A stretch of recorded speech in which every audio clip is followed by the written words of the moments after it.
Siya bearing guys para pag-ikot sa shop. Bearing.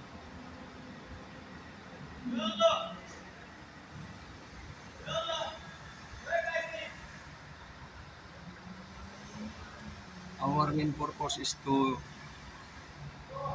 ensure that the clutch lining is good fixing and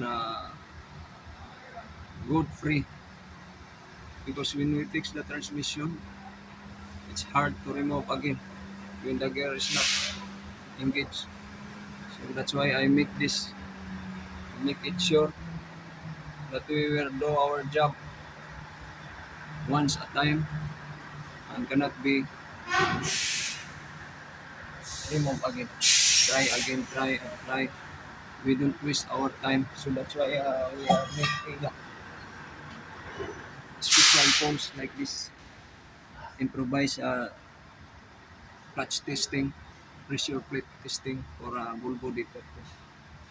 Because when we fix this, it's hard to remove again.